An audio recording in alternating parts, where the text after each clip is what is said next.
Junkies physics के फंडे में आपका स्वागत है। तो कैसे हैं आप लोग? आज के इस वीडियो में दोस्तों हम डिस्कस करने जाएंगे प्रिज्म के ऊपर के कॉन्सेप्ट्स।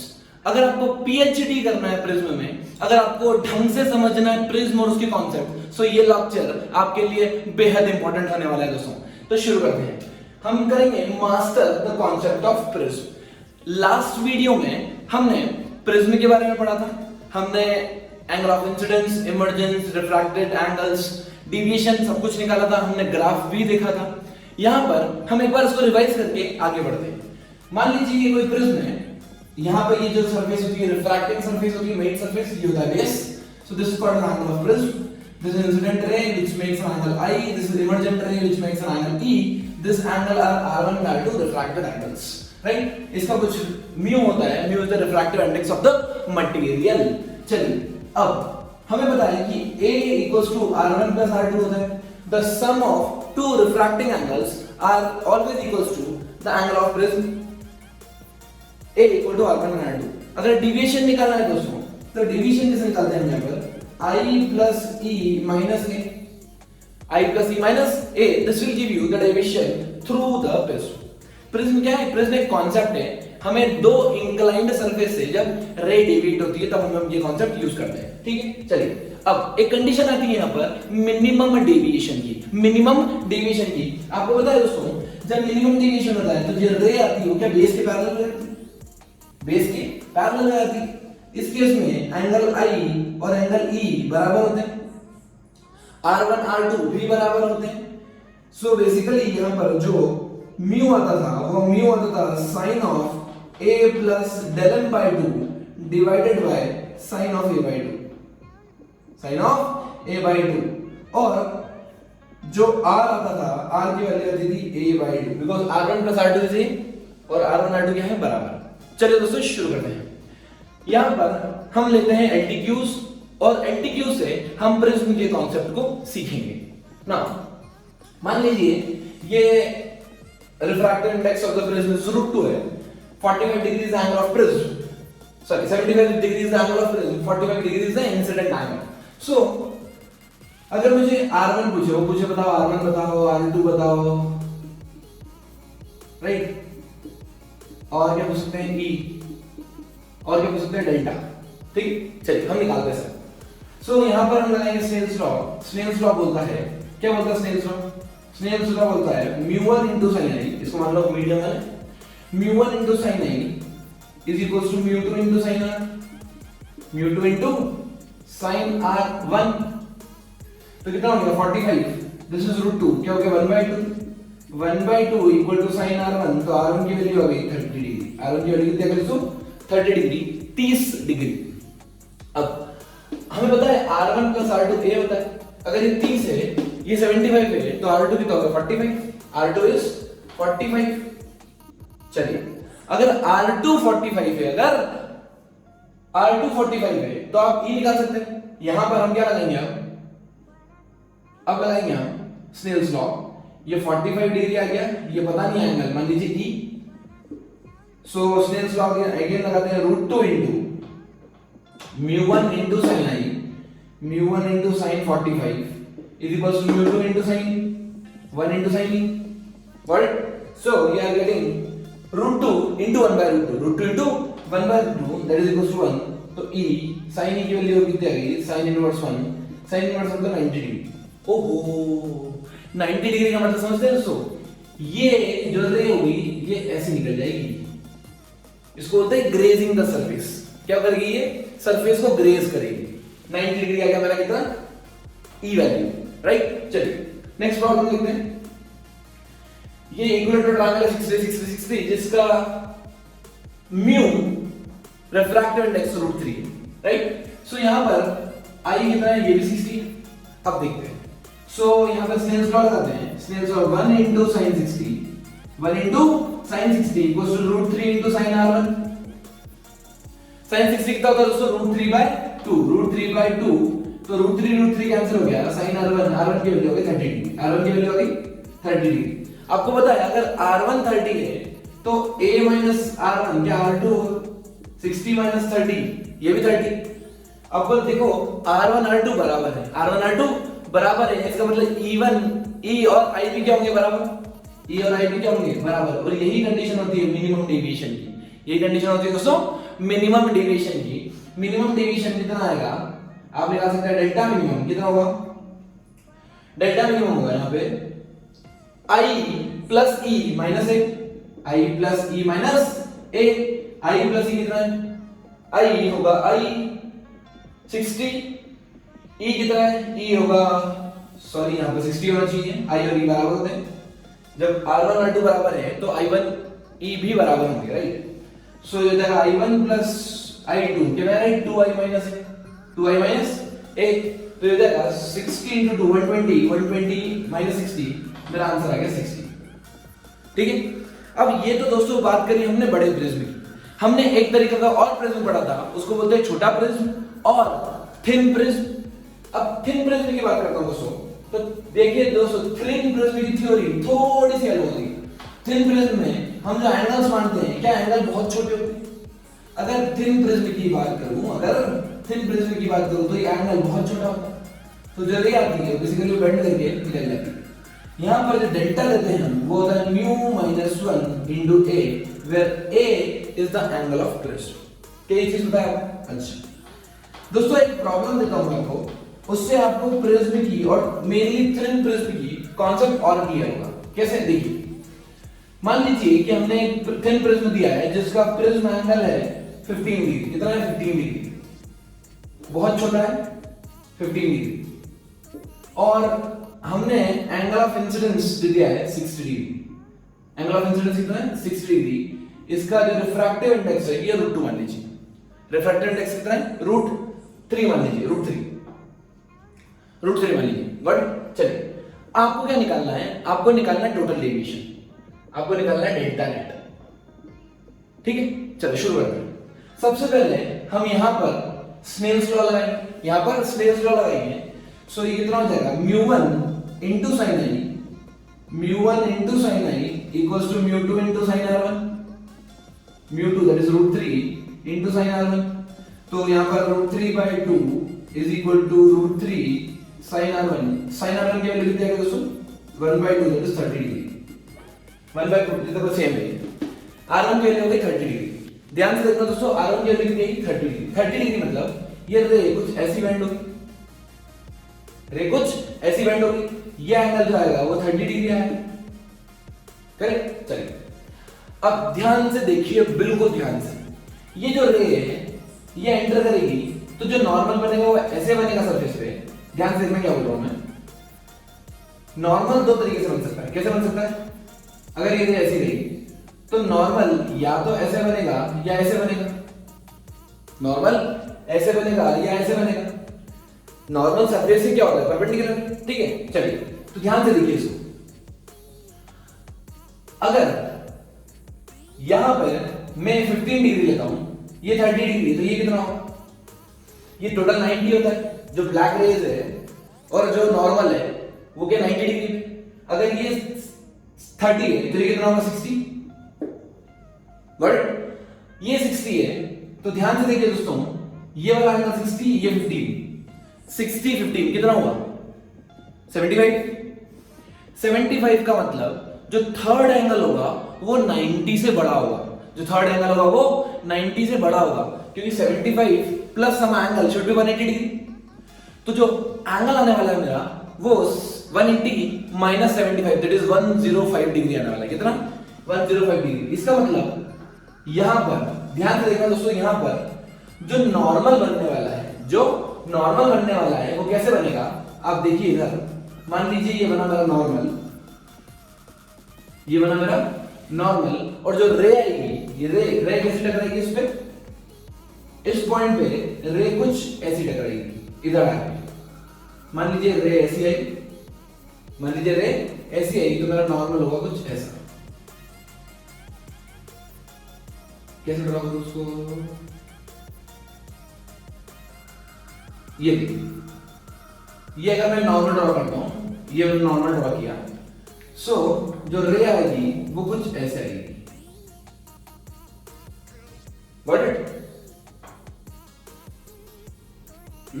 इसका मतलब ये जो एंगल है ये 90 और प्लस समथिंग होगा, तब जाके तुम्हारा आंसर आएगा।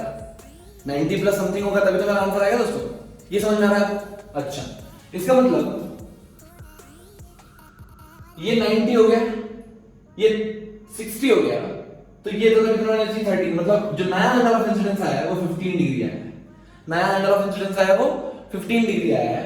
अब आपको दिख रहा होगा दोस्तों, अगर रे यहां से एंटर करेगी तो वो नीचे नहीं जाएगी, वो जाएगी ऊपर, वो जाएगी ऊपर। ज्योमेट्री का खेल है दोस्तों, ज्योमेट्री का खेल। चलिए अब यहां पर मैं एंगल ऑफ रिफ्रैक्शन में मान लेता हूं ये एंगल ऑफ इमर्जेंस ई मान लिया, ठीक है।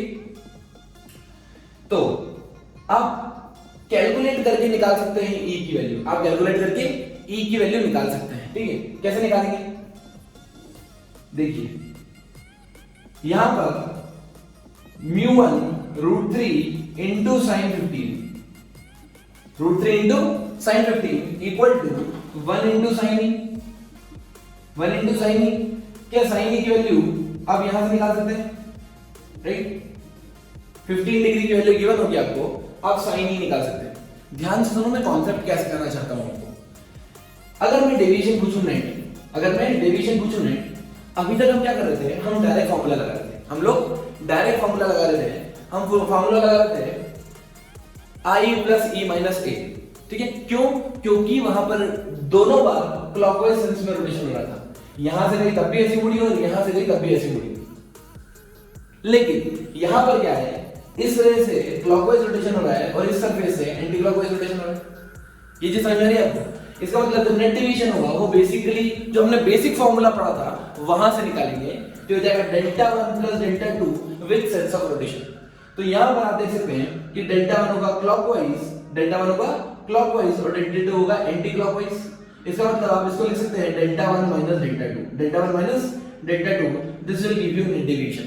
और नेट डेविएशन कैसे निकालेंगे दोस्तों? i minus r1 minus e minus r2, ठीक है दोस्तों। ये समझ में आया? मेरा कॉन्सेप्ट यहां पर, मेरा मोटिव यहां पर सिर्फ आपको ये सिखाना है कि अगर प्रिज्म इस तरह का आता है तब आप बेसिक थ्योरी से जाइए कि हम नेट डेविएशन कैसे निकालते हैं, आपके हमेशा आंसर सही आएंगे। ये जो फॉर्मूला है स्टैंडर्ड फॉर्मूला, ये सिर्फ थिक प्रिज्म के लिए है, i प्लस ई माइनस ए। और अगर आप चाहें तो बेसिक फॉर्मूला यहां भी लगा सकते हैं, तब भी आपका आंसर सही आएगा। Got it? तो आइए दोस्तों लेते हैं हम कुछ एमसीक्यूज। यहां पर हमें एक प्रिज्म गिवन है जिसका एंगल 150 डिग्री है, यहां 15 है, यहां 15 है, टोटल 180 डिग्री हो गया, ठीक है।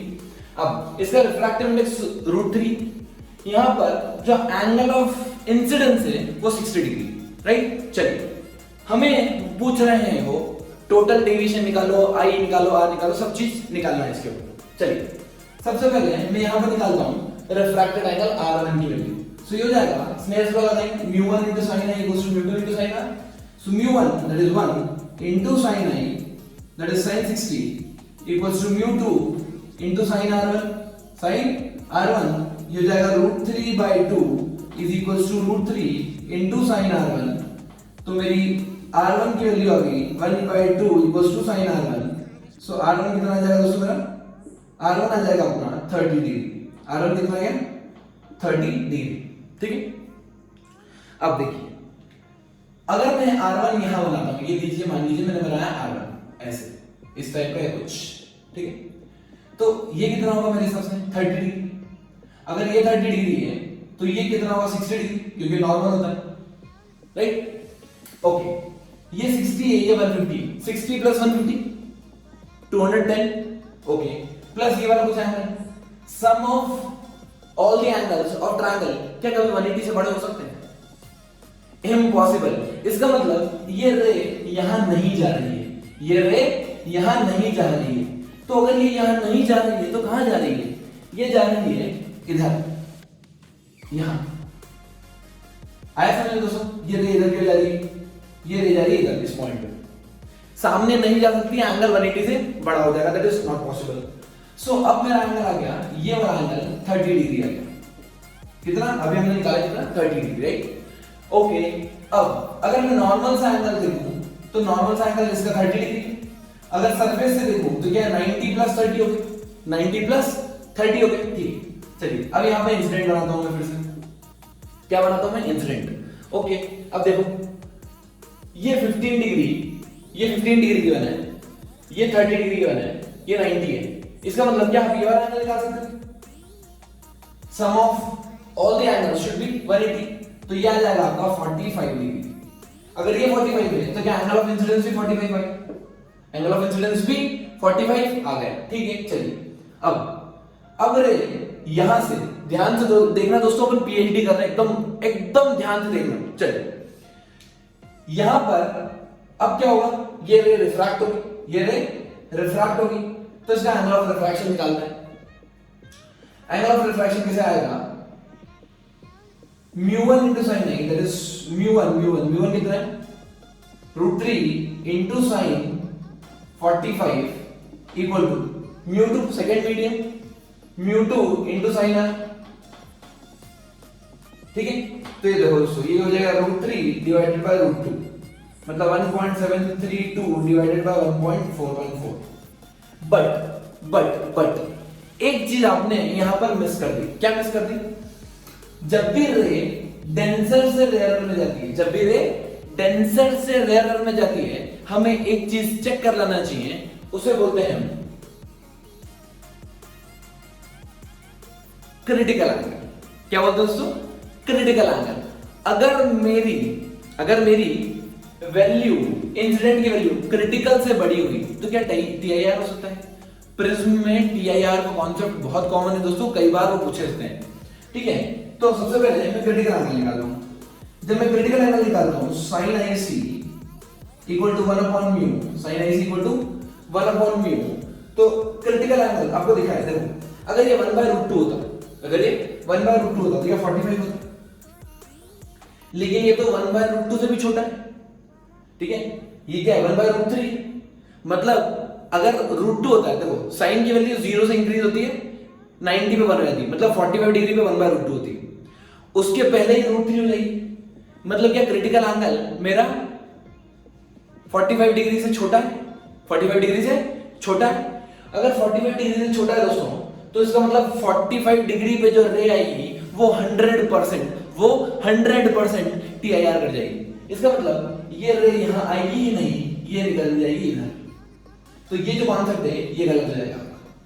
ठीक है, तो आपको ध्यान रखना है, जब भी रे डेंसर से रेयर में जाए, आपके दिमाग में क्लिक होना चाहिए, हो ना हो एक बार चेक कर लेना चाहिए आपको कि कहीं टीआईआर तो नहीं, कहीं ये टीआईआर तो नहीं। चलिए अब ये रे यहां निकल गई, ये रे यहां निकल गई। अब देखना दोस्तों, अब क्या होगा, आपको ऐसा लग रहा है ये 45 है, ये 45 रिफ्लेक्शन फॉलो करेगा आपकी, और फिर सिमेट्री हो जाएगी बिल्कुल, मतलब ये रे ऐसे निकल जाएगी, ये रे सिमेट्री से बाहर निकल जाएगी। तो यहां हुआ रिफ्लेक्शन, यहां हुआ टोटल इंटरनल रिफ्लेक्शन, और यहां हुआ रिफ्रैक्शन, दोनों सरफेस पे रिफ्रैक्शन, और यहां पे टीआईआर। ठीक है दोस्तों, तो प्रिज्म में टीआईआर का कॉन्सेप्ट मिक्स करके वो काफी अच्छा प्रॉब्लम बना सकते हैं। अब लेता हूं मैं दोस्तों ऐसा गजब का प्रॉब्लम जो आपको क्रिस्टल क्लियर कंसेप्चुअल क्लैरिटी के लिए बहुत ज्यादा जरूरी है। देखते हैं ये प्रॉब्लम। यहां पर एंगल ऑफ प्रिज्म कितना गिवन है, एंगल ऑफ प्रिज्म गिवन है 60 डिग्री, और म्यू की वैल्यू गिवन है √2, राइट। वो पूछ रहे हैं find the incident angle corresponding to minimum deviation. Deviation minimum हो तो बताओ आई कितना। ठीक बात, चलिए हमें पता है कि अगर ये वैल्यू मैं ट्रायंगल लूं या प्रिज्म लूं, तो प्रिज्म में अगर एंगल ऑफ प्रिज्म 60 है और ये √2 है, तो यहां पर क्या होना चाहिए दोस्तों, अगर मिनिमम डेविएशन पूछा है, क्या पूछा मिनिमम, तो क्या जो रे आती है वो बेस के पैरेलल निकलती है, या मैं बोलूं कि जो एंगल ऑफ रिफ्रैक्शन होते हैं R1 R2 दोनों बराबर होते हैं, which is equals to a/2 होते हैं। इसका मतलब R1 R2 कितने हो गए 60/2, that is 30 degree. R1 R2 कितने हो गए 30 डिग्री। ओके 30 डिग्री हो गया, अगर 30 डिग्री हो गया तो ये एंगल आ गया 30 डिग्री, मैं आई एंगल निकाल सकता हूं इजीली स्नेल्स लॉ लगा के। क्या हो जाएगा mu into 1 into sin i equals to mu into sin r root sin 30, that is 1/2, sorry, this is root 2, right? So mu into 1/2, right? तो कितना आ गया ये 1/√2 इक्वल्स टू sin i, मतलब i वैल्यू कितनी आ गई मेरी, इंसिडेंट वैल्यू आ गई 45 degree. Incident value कितनी आ गई 45 डिग्री। ओके, ये किसके करस्पॉन्डिंग है, मिनिमम डेविएशन के। किसके करस्पॉन्डिंग है, मिनिमम डेविएशन के, राइट? अब वो पूछते हैं कि find the value of minimum deviation, deviation की वैल्यू बता दो आप। तो आपको फॉर्मूला पता है दोस्तों, क्या फॉर्मूला होता है, i plus e minus A, i plus e minus A. i और e के बराबर होते हैं दोनों मिनिमम डेविएशन के केस में, तो ये हो जाएगा i प्लस e कितना है 45 प्लस 45 90, 90 माइनस 60 क्या 30 डिग्री होगी, 90 माइनस 60 करस्पॉन्डिंग टू 30 डिग्री। ये है मिनिमम डेविएशन। देखो दोस्तों, हमेशा अभी तक हमने बात की मिनिमम डेविएशन की। अगर मान लो मैक्सिमम डेविएशन पूछते तब क्या कर लेते आप, मैक्सिमम डेविएशन वो पूछते what should be the angle, find the incident angle corresponding to maximum deviation, find the angle corresponding to maximum deviation. दोस्तों, इस तरह का प्रॉब्लम करने के लिए आपको लगाना पड़ेगा ब्रेन। क्या लगाना पड़ेगा दोस्तों, ब्रेन। चलिए, वो पूछ रहे हैं find i corresponding to maximum. हमेशा याद रखना दोस्तों, अगर मुझे डेविएशन मैक्सिमम चाहिए, अगर डेविएशन मैक्सिमम चाहिए तो जो एंगल ऑफ इंसिडेंस होता है वो ग्रेजिंग एंगल या ग्लांसिंग एंगल जो होता है वो सरफेस को ग्रेज करता हुआ आना चाहिए, मतलब ये सरफेस ये ऐसे आना चाहिए। इस केस में जब i की वैल्यू है अप्रॉक्सीमेटली 90 डिग्री होगी, 89.9999, याद है मैंने सिखाया था आपको लास्ट क्लास में। अगर ये वैल्यू यहां पर आ रही है, इस केस में जो डेल्टा होगा वो होगा मैक्सिमम, जो डेल्टा होगा वो होगा मैक्सिमम। कंडीशन है दोस्तों, याद कर लीजिए, मैं आपको लॉजिकली एक्सप्लेन भी करूंगा, लेकिन अभी के लिए समझ लीजिए। अगर आपको डेविएशन मैक्सिमम चाहिए, अगर आपको डेविएशन मैक्सिमम चाहिए तो i की वैल्यू होना चाहिए 90, i की वैल्यू 90 होना चाहिए। तो यहां पर आप निकाल सकते हैं म्यू कितना है √2। अब यहां से r1 वैल्यू निकाल सकते हैं इजीली, स्नेल्स लॉ लगा दो, μ1 into sin i, μ1 into sin i 90 equals to μ2 into sin r। तो r वैल्यू आ गई 45 डिग्री। r वैल्यू कितनी आ गई दोस्तों 45 डिग्री। क्या ये चीज आपको समझ में आती है? तो आइए दोस्तों देखते हैं फिजिक्स के फंडे स्पेशल। आपका इस चैनल में बने रहने का सबसे बड़ा रीजन। चलो, आज आपको काफी सारी चीजें दोस्तों मैं क्लियर कर दूंगा। देखते जाइए, यहां पर हम ग्राफ बनाते हैं डेविएशन और एंगल ऑफ इंसिडेंस में, जो हम लास्ट क्लास में ऑलरेडी बना चुके हैं। चलिए, कैसे ग्राफ बनता है? ग्राफ बनता है, हमें पता है कि किसी पर्टिकुलर एंगल पे जब i इक्वल टू 0 होता है, जब i इक्वल टू 0 होता है, जब मतलब नॉर्मल सरफेस आती है ऐसी, तो क्या तब डेविएशन भी 0 होता है, स्ट्रेट निकल जाती है, राइट? तो ये ग्राफ कुछ ऐसा बनता है, ये ग्राफ कुछ ऐसा बनता है, राइट? कहां तक जाता है? जाता है ये 90 डिग्री तक। कहां तक जाता है दोस्तों? 90 डिग्री तक, पाई बाय 2, ठीक? अब स्टार्ट कहां से होता है? 0 डिग्री से। ये बीच में डेल्टा इसके करस्पॉन्डिंग क्या मिनिमम वैल्यू आती है, डेल्टा मिनिमम, जब i इक्वल टू e होता है, जब i इक्वल टू e होता है। ये सब आपको कंडीशंस पता है, राइट? अब आपको दिख रहा होगा एक चीज कि जो मैक्सिमम डेविएशन है, अभी मैंने प्रॉब्लम डिस्कस की, जो मैक्सिमम डेविएशन है उसमें मैंने i की वैल्यू क्या ली थी, याद है? 89.9999, ग्रेजिंग इंसिडेंस 90 डिग्री, यहां आपको दिख रहा होगा। अगर मैं डेविएशन इधर लो एंगल या इधर लो एंगल, दोनों तरफ बढ़ रहा है, जब मेरा 90 डिग्री होता है i, तब डेविएशन जो होता है करस्पॉन्डिंग टू मैक्सिमम डेविएशन तक, जो कॉल्ड एज डेल्टा x। आया समझ में? मिनिमम डेविएशन के लिए i equal to e, maximum deviation के लिए पाई बाय 2, ठीक? चलिए, ये ग्राफ से भी अपन सोच सकते थे, चलिए, जो हमने वहां पर निकाल के देखा था। हाँ, चलिए, ये ग्राफ सबसे पहला और इंपॉर्टेंट पॉइंट, ये नॉन सिमेट्रिक ग्राफ है दोस्तों। आपको दिख रहा होगा कोई सिमेट्री नहीं है इसमें, ठीक? सिमेट्री नहीं है। उसके बाद ये पैराबोलिक भी नहीं है। बच्चों को लग रहा होगा ये पैराबोला, नहीं, पैराबोला ही नहीं, पैराबोलिक सिमेट्रिक होता है, पैराबोला नहीं है। यहां पर ये डिस्टेंस, अगर मैं यहां से यहां तक डिस्टेंस मानूं x1 और यहां से यहां तक डिस्टेंस मानूं x2, तो आपको दिख रहा होगा लॉजिकली x2 बड़ा है x1 से, ये काफी बड़ा है और ये काफी छोटा है, मतलब सिमेट्रिक ग्राफ नहीं है, पैराबोलिक नहीं है। अब क्या ये इनफाइनाइट तक डिफाइन होता है? 0 से लेके इंफिनिटी? नो, अभी 0 से लेके सिर्फ 90 डिग्री तक, 0 से 90 डिग्री का 90 के ऊपर एंगल डालोगे तो प्रिज्म से पास ही नहीं होगी, वो रे प्रिज्म से पास ही नहीं होगी। ज्यादा से ज्यादा क्या हो सकता है 89.99 डिग्री, तभी वो प्रिज्म में घुसेगी। 90 कर दिया आपने तो निकल गई, वो प्रिज्म में घुसेगी नहीं, तो डेविएशन का सवाल ही पैदा नहीं होता। इसका मतलब ये defined for a fixed range of angle of incidence from 0 to 90 only, from 0 to 90 only. दूसरी चीज, यहां पर मैक्सिमम डेविएशन कब होता है? जब आई क्या लगभग 90 डिग्री होता है, 89.99 लगभग। अब डेल्टा मिनिमम कब होता है? जब आई इक्वल टू ई होता है, जब आई इक्वल टू ई होता है। ठीक, चलिए अब इससे रिलेटेड एक प्रॉब्लम पे स्विच करते हैं। मान लीजिए मेरा एंगल ऑफ इंसिडेंस यहां पर कितना है, कुछ रैंडम मान लेता आई, जो एंगल ऑफ इमर्जेंस ई है, ये एंगल ऑफ प्रिज्म ए है। ठीक है, वो बोल रहे हैं for a prism if delta M occurs at 35 degree, for a prism delta M का है मिनिमम डेविएशन 35 डिग्री पे। इसका मतलब मिनिमम डेविएशन अगर मैं यहां देखूं, मिनिमम डेविएशन अगर मैं यहां देखूं तो आप देख सकते हो दोस्तों, इसके करस्पॉन्डिंग ये एंगल आ गया 35 डिग्री। 35 डिग्री क्या है? मिनिमम डेविएशन का एंगल। ठीक, अब वो बोल रहे हैं कि एक 30 डिग्री पे आ रही है, मतलब इंसिडेंट एंगल क्या है यहां पर, ये 30 डिग्री, ये आई1। अब आपको एक चीज नोट करनी चाहिए यहां पर कि हर एंगल के लिए बेसिकली दो बार ऐसी पोजीशंस आती है जहां पर डेल्टा या डेविएशन सेम होता है। यहां पे आप देखो, अगर मुझे ये वाला डेविएशन चाहिए तो क्या है, दो बार नहीं आ रहा है, एक इस पॉइंट पर एक इस पॉइंट पे। सिमिलरली अगर ये वाला डेविएशन चाहिए तो वो भी दो बार आ रहा है, एक इस पॉइंट पे एक इस पॉइंट पे।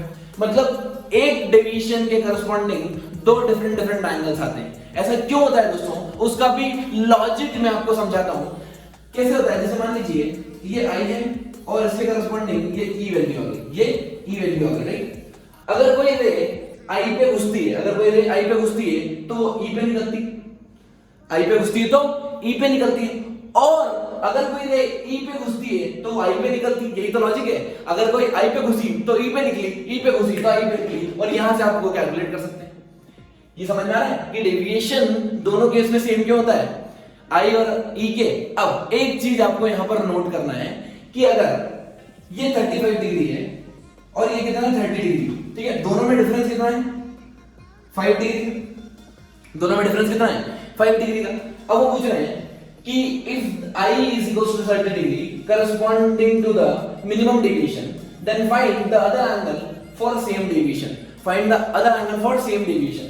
मतलब हमको यहाँ पर डेविएशन कुछ मिला, अगला एंगल कहां पे मिलेगा जिस पे डेविएशन सेम, ये पूछ रहे हैं। ठीक है, ऑप्शन दिया 42, 40, 35, 38। एक चीज आपको क्लियर है कि अगर एक डेविएशन 30 पे मिल गया तो एक डेविएशन 35 के ऊपर मिलेगा, एक डेविएशन 35 के ऊपर मिलेगा। ठीक है, 35 के ऊपर, मतलब एक ऑप्शन कैंसिल हो गया 35 पर। क्लियर, चलिए यहां पर देख सकते हैं ये गैप 5 है, तो ये वाली गैप 5 होगी या 5 से ज्यादा, 5 से ज्यादा। अनसिमेट्रिकल ग्राफ है दोस्तों, अनसिमेट्रिकल ग्राफ। इसका मतलब ये डिस्टेंस अगर 5 है तो ये डिस्टेंस 5 से ज्यादा होगी, दैट इज शॉर्ट मतलब 6 होगी, 7 होगी, कुछ भी होगी, लेकिन 5 से ज्यादा होगी। तो इसका आंसर 35 प्लस 5 से ज्यादा, मतलब क्या 40 से ज्यादा। अगर 40 से ज्यादा है तो सारे ऑप्शन कैंसिल हो गए, एक आंसर आ गया 42 डिग्री। इस एंगल पे मुझे वो मिलेगा डेल्टा जहां पे ये रिपीट करेगा, यहां पर डेविएशन रिपीट होगा दोस्तों। क्लियर, अच्छा एक चीज और समझते हैं, यहां पर एक चीज और समझते हैं। यहां पर हमें ग्राफ गिवन है ये वाला, राइट। ये किसका ग्राफ है, ये कोई भी डेविएशन का ग्राफ है for a fixed angle of prism, for a fixed angle of prism. मैंने एंगल ऑफ प्रिज्म फिक्स कर रखा है, ठीक है।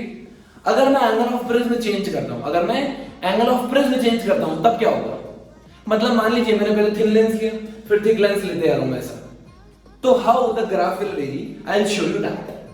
आपको पता है कि जो छोटू से प्रिज्म होते हैं एकदम पिद्दू से, जैसे मान लो थिन प्रिज्म है, एग्जांपल ले लेता हूं कि ये मान लीजिए थिन प्रिज्म है जिसका एंगल 2 डिग्री है, ठीक है। इसका म्यू वैल्यू है 1/2, म्यू कितना है 1/2। इसमें डेविएशन कितना आता है, इसमें डेविएशन आता है delta is equal to mu minus 1 into a, mu minus 1 into a मतलब 1/2 माइनस 1 इंटू ए, तो क्या हो जाएगा ये 1 degree, 2 degree angle of prism और 1 डिग्री डेविएशन, कितना कम। तो ग्राफ जो होता है बेसिकली वो ग्राफ कुछ ऐसे बनते हैं, ये इस टाइप के ग्राफ बनते हैं, ऐसे ऐसे ऐसे ऐसे ऐसे, इस टाइप के ग्राफ बनते हैं। मान लीजिए ये एंगल ऑफ प्रिज्म A1 है, ये एंगल ऑफ प्रिज्म A2 है, ये एंगल ऑफ प्रिज्म A3, ये एंगल ऑफ प्रिज्म A4 है, ये एंगल ऑफ प्रिज्म A5 है, ये एंगल ऑफ प्रिज्म A6,